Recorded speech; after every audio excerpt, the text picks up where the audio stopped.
Muri yeZimbabwe tinokuchingamidzai zvekare kune chimwe chirongwa pano paZim Facebook Secrets and Confessions.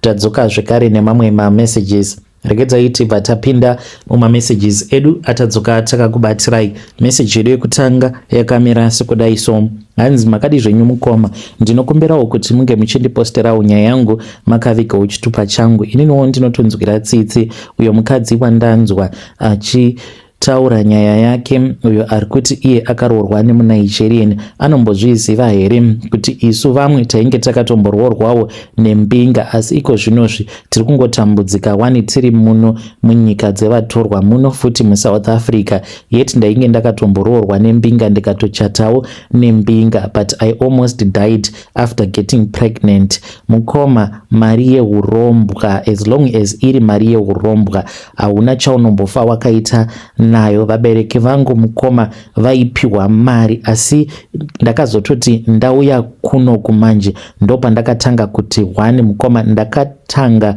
upenyu from the foundation ini kuzosvika ndichizoroorwa neumwe murume. Iko zvinozvi ndine mwana wangu uyo ane 3 years, but apo pandainge ndigere nembinga yangu iyoyo vabereki vangu vaipiwa mari. Vaiti kana vakapiwa mari kudai, mari iyoyo mukoma vaitoronga zvakanaka. Ndinorangarira nerimwe gore vabereki vangu vakati vapiwa mari nemurume wangu. Mari iyi vakangoipiwa yainge iri munoona muzvimabhegi zviya zvekuti ukatenga sutu ndo munenge muine sutu. Saka akangoisa mari imomo kwava kutumidzira driver nemari kuti ange achinopa vabereki vangu. Mukoma, mari iyo yainge yakawanda. Vabereki vangu vakabva vati mushure mekunge vaverenga mari vainge vaona kuti inokwana kutenga bhazi. Yainge isingakwani yose, but vainge vaine munhu wavainge vatotaura naye. Saka munhu uyu akabva ati mukandipa yamuinayo irowo bhazi kana rofamba rinobva rapedzisa kuzvibhadhara, because kwainge kwangosara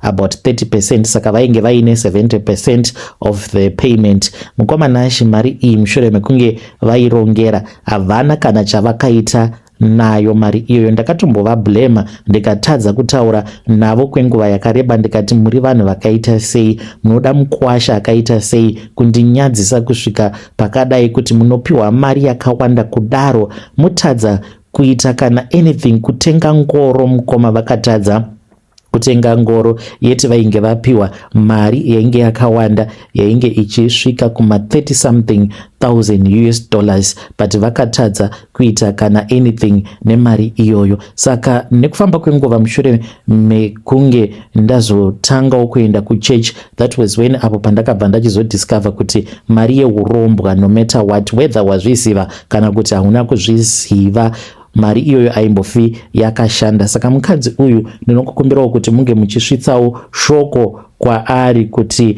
iye kunyange zvake agere nembinga yake yakaromba, but one day is one day. Isu takapotsa tafa, ende ndinoda kungopa yambiro kune vamwe vakadzi vedu vekumusha kuti mbinga siyanai nadzo. Kana pamunodziona tizai, zviri nani kuti urarame a single life kana kungowana hako munhu wako anenge asingakuchiti, asina mari, but achiziva kuti uri mukadzi, achipotawo achingokurangarira. It is far much better. Inini I see this woman who is under a demonic influence. Neniwo apo pandainge ndakaroorwa, I was under a demonic influence. Utsinye wandaitira vashandi vemurume wangu ko iye maid. Dzimwe nguva ndinoti asi kana mwana wewe ndikasangana naye nerimwe zuva, maybe iye ava nemari, inini zvandava murombo kudai achati kudii pamusoro pangu, because ndakaita kusara ndisina kana chandinacho. Ameno kuti pari zvino aripi zvake mwana iyeye ndaimushungurudza. Mukoma, ndaimurova nemugoti kana kuri kunzi kana aine basa raanenge asina kuita. Ndaiti kana ndikamupa basa akawanda ndobva ndabuda ndodzoka kana after 2 hours ndobva ndati wapedza here basa randasiya ndakupa. Apa ndinenge ndamupa kana murwi wewasheni, apa ndamuti korobha marooms ose. Apa ndainge ndichigara muzimanshoni kuBorodale uko mukoma, hapana paungambopedza kukorobha marooms ose ugoita washeni. Aiti kana ndasvika paya aibva atanga kuchema, ndaibva ndati kuti izvezvi enda unotora mugoti wako, ndobva aenda obva anotora mugoti. Saka ndaibva ndamuti pfumba chibhakera, ndobva ndatanga kumurova nemugoti akapfumba chibhakera kudaro, ende ainge asingaudzi kana vabereki vake because ndainge ndichimupa mari yakawanda. Kana ari sagarden boy ndainge ndakamuvenga zvisingaite, ndichigara ndichimutuka ndichimuti zidununu, zimunhu risingafunge, zviya zveutsinye, because I was under a demonic influence. Hama dzemurume handitauri mukoma, because murume ainge akandiudza kuti mari yainge iri yekuti inini ndige ndichidya nevabereki vangu nehama dzangu, asi hama dzake dzaifanira kuti dzirambe dzichingotambudzika. Ndaiti kana ndikashanyirwa nehama yemurume mukoma ndaiitira humwe utsinye. Ndinorangarira nerimwe gore apo vamwene vangu pavakauya, saka vamwene vangu ava mukoma vakati vauya kudaro, ndakabva ndachizotora raisi mabasmati avo ainge ari mupantry ndikamaviga. Saka vainge vaine maalsas, vaiti kana vakadya parboiled rice mukoma vaichema nemaalsas. Ndakawandisa basmati rice apa ainge ari ma5 kg 4 ndikamatora ndikanomaviga mubedroom mukomana. She won't believe zvandaiita. Ndainge ndava kupota ndichibikira mubedroom mangu, ndakaenda ndikanotora kagas stove ndichipota ndichibikira mubedroom mangu, kuri kungonyima vamwene vangu. Murume wangu dzimwe nguva ndaitobika atoripo pamba, achitopinda mubedroom achitoona kapoto kerice kachitokwata karipo pachigas stove, asingambotauri, aitofara. Dzimwe nguva aitouya otondimbundikira obva atonditi thank you, because amai vake vaifanira kuti vange vachitambudzika chaizvo kuitira kuti mari yake irambe ichingowanda. So mundisvitsirawo shoko kwaari. I'm not judging her mukoma.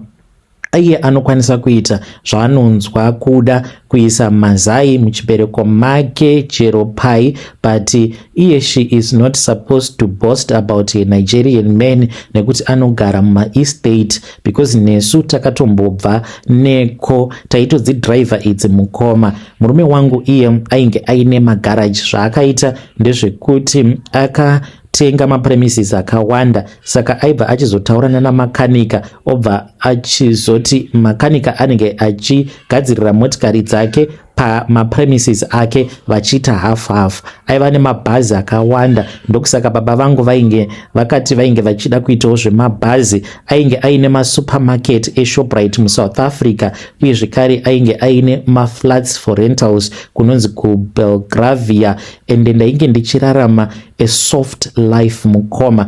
Kune soft life yaye yekupedzisira yekuti unoita sekunge uri mwana wamambo, just like what that woman was saying pavideo, but she thinks kuti she has made it, but isusu takabva neko. Inini nemurume uyu takasangana kumasasa uko, ainge achidriver imwe BMW X6, makore acho iwawo iine number plate dzekuSouth Africa. So ndakatongonakirwa naye apo paakanditi vahanzvadzi svikai pano, ndokubva ndachizoenda paya ndainge ndichitotengesa. Akabva andibvunza kuti mafrizit ainge achiita mari, ndikamuudza, uye zvekare akati ainge achida nenzungu. Chakandinetsa ndechekuti akabva andipa $100 mukoma. Ndakaita sekunge ndichaheredza misodzi. Apa musikoro wese wezuva ndainge ndisati ndatengesa kana frizit 1 zvaro. Ndikati nhai Mwari, sei muchindiseka kudai? Munhu ari kuda kutenga ne$100 frizit rinoita mari. Apa ainhuhwirira sei murume uyu? So I later found out kuti iye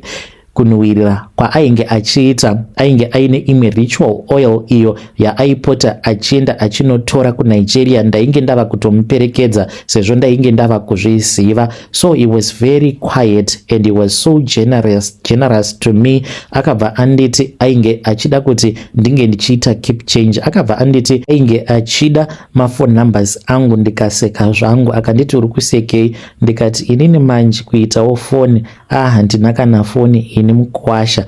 Akabva anditi wo unoida here foni? Ndikati yes foni ndinoida asi mari hapana. Akabva anditi let's make a deal. Ndikati okay, what kind of a deal? Akabva anyora mafone numbers ake pakapepa. Saka akati achinonditambidza kapepa kaya kaainge anyora mafone numbers ake, akabva ati no man, unokwanisa kungokarasa kapepa aka. Akabva anditi chiofoni iyi iPhone mukoma, akanditi asi pakapinda macalls usadavira macalls. Akabva achizondiudza mushure mekunge anyora nhamba akati asi ukaona nhamba idzi dzazofona unofanira kuti unge uchiziva kuti ndini ndiri kukufonera. Akabva anditi mafone numbers iwawo akanyorwa kunzi Charles, ndaifanira kuti ndinge ndichizodavira call iyoyo kana kuri kunzi ikapinda. Akanditi please just make sure kuti you answer my call. Ndikabva ndati it is okay. Ndakagamuchira iPhone iya ndichiita kudedera. Akanditi ko why uri kudedera? Ndikati ndiri kutya, ndisati ndakambobata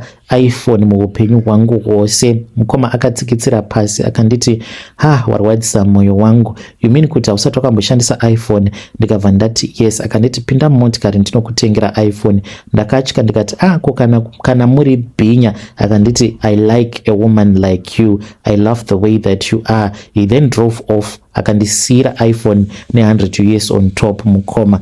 That was when pandakabva ndachizoenda kumba. Saka mama vakazondibvunza kuti ko chii nhai mwana wangu, ndainge ndakangobata shaya ndichifunga kuti saka nhai Mwari zvinorevei kuti nezvandiri izvi. Kunyangwe ndine hangu body shape yakanaka but vamwe vanototi ndine face isina kunaka, like handisi attractive from the waist going up, I am only attractive from the waist going downwards. Vakomana vose vandinodanana navo ndozvavanondiita izvozvo. So chandazonyanya kukosha paari murume uyu chekuti angabva achizondipa mari neIphone chimbori chii. Ndainge ndakabata shaya, ndakatarisa munin'ina wangu mukoma, she was so excited because ndakabva ndachizotenga chikafu nemari iyoyo ndikakasika kudzoka kumba. Saka musi wacho iwoyo mukoma, after handizivi kuti how many months, kainge kari kekutotangawo kutodya beef mukoma apa nedrink paside. It was so exciting. So ndipo apo amai pavakabva vandibvunza kuti dambudziko rainge riri rei. Ndakabva ndati mama handizivi kuti ndingakuudzai sei. Ndobva ndabuda panze because ndainge ndichitya kutaura nyaya iyi baba varimo because vainge vabva kubasa. Baba vangu vainge vachishanda sagarden boy. Ipapo tainge tichigara muHarare mukoma, taigara muka2 rooms. Then that was when apo pandakabva ndachizotora chibhegi changu. Ndokubva ndavhura chibhegi chiya ndikabva ndati mama ndine foni yandapiwa iyi. Vakanditi wapiwa nani? Ndikabva ndavaudza kuti painge paine umwe murume uyo ainge achida kutenga friziti zvekare nenzungu asi ainge aine 100 yakabatana. Saka ndakabva ndashaya change. Then ndokubva ndachizomuudza kuti change ndainge ndisina. Akandipa mari akandibvunza kuti une foni here? Ndikamuti handina. Akandipa foni yake akati ainge achazondifonera. Mama vangu mukoma vakafara vakanditi ndimi Mwari makanaka, ndimi Mwari matipa mukana umwe zvekare wekuti tinge tichifara kudai. Vakabva vanditi kana akafona undipe mukwasha wangu nditaure naye. Mukoma was so surprised. Saka akabva achizofona mangwana acho makuseniseni ndokubva andifonera akati baby uri sei? I was so shocked mukoma kuti munhu wandainge ndisati ndatombobvuma ava kuti nditi baby uri sei. Okay, ndakabva ndati ndiripo. Mama vangu vachingonditswinya vachinditi isa pa loudspeaker. Ndakabva ndaisa pa loudspeaker. Inini naamai nevanen'ina vangu tainge takaita kuunganira foni apa ndichinyara. Akanditi ndinokuda. Ndikatadza kupindura. Kamunen'ina kangu kakabva kati sisi vati vanokudaiwo bag. Ndokubva atanga kuseka. Akabva abvunza kuti ndiani ainge achitaura. Ndokubva ndamuudza kuti it was my little sister. Akabvunza kuti ainge ane makore mangani. Ndikabva ndamuudza. Akabva ati I'm going to see what I can do for her. Mukomana akauya ne laptop, a brand new laptop ya ainge atengera munen'ina wangu so that she can do her homework pa laptop iyoyo. We were so happy. By the end of the first month, we were living in a 2-bedroom townhouse ku Borotelbrook. Vabereki vangu mukoma vanhu vekuti vainge vachitambura tainge tava kugara ku Borotel. Then that was when apo paakabva achizoti vabereki vangu vainge vachifanira kuti vange vachienda kunogara kumusha. Vakafara chaizvo. Ndakaroorwa zvekuti kana hama dzakashamisika. Saka iye ainge ari munhu wekuti tainge tisinganamati, tisingaende kuchechi. Inini ndainge ndichienda kuAFM. Akandiudza kuti ainge asingade mukadzi anonamata. Akanditi the ex-wife akazogomesedzera ava kurara napasta kuchechi vainge vachienda. Saka ainge asingatombodi kuona munhu anonamata zvachose. Then ndipo apo paakazondiudza kuti iye ainge akaromba. Mukoma Nashi, before we had gotten married, ndaisienda kumba kwake. Ndaiti kana ndaenda kumba kwake paya, kana tiri busy tichiita bonde, aiti kana ava kuda kunopedza aiburitsa sikarudzi yake obva aitira padumbu pangu. Saka ndaingoti sezvo iye asati andiroora, maybe ari kuda kutanga andiroora, then he can make me to fall pregnant, but azondiroora tachata manje. That was when apo paakazondiudza kuti inini ndine mhiko dzandakaita, you can never fall pregnant. Akandorondedzera zvose zvaakaita kusvika achienda kuMozambique, then ndokubva zvachizopanduka akabva achizoenda kuNigeria uko kwaakazonogadzirirwa mhiko dzake, asi mhiko dzake dzainge dziri dzekuti ainge asingachatendedzwe kuti ange achiita mwana, kana akangoita mwana anobva achizofa. Akanditi zvino mhiko idzi dzakachizonzi kuti inini ndige ndichifa hazviiti, saka mukadzi uyo anenge abatira pamuviri ndiye anofa. It's either iye nemwana vanofa same time, kana kuti amai vanofa mushure mekunge vazvara, then mwana uyu anongorarama kwemazuva mashoma obva atevera amai vake. So mukoma, vabereki vangu vainge vachitozviziva kuti izvi ndo zvainge zvichiitika, tainge titori nemhiko idzo dzatainge tichiita. Saka iye ainge asingadi kuti ndiswe jadel kana kubayiwa madhepo, achiti zvinozokanganisa system yake. Saka ndainwa mapiritsi aya mukoma. Saka handizivi kuti chichakaitika. I missed my pill 1 week and I was scared to tell him kuti ndainge ndajambira kunwa mapiritsi. Then that was when pandakabva ndachizobatira pamuviri. Iye mukoma Nashi, ndakati ndabatira pamuviri mushure mekunge ndazviudza kuti hachiko chinoitika, ingawa ndinotevedzera mhiko dzose 1. That night mukoma Nashi, ndakamuka ndichinzwa kurwadziwa, ndikabva ndaona umwe murume ainge aine mazinyanga. Murume uyu ainge akamira kumakumbo kwemubhedha, ainge akabata bakatwa ndokubva anyangarika. Ndakazomuona ainge amira zvino pasaidi pangu. Apa murume kuti ndige ndichimumutsa, ndainge ndichitadza kumumutsa, ndakabva ndatanga kubleeda. Ndichibleeda mukoma, I was vomiting, uye zvekare ndainge ndichinzwa dzungu, uye ndikatanga kuona ndichizvuzvurudzwa. By the time that I woke up mukoma, that was when I found out kuti I was at a hospital. I had nearly died. They said kuti it was a miscarriage. After that day my life became like living hell. Ndichigara mumansion kudaro mukoma, ndainge ndichirara muchishedi chataichengetera maturusi.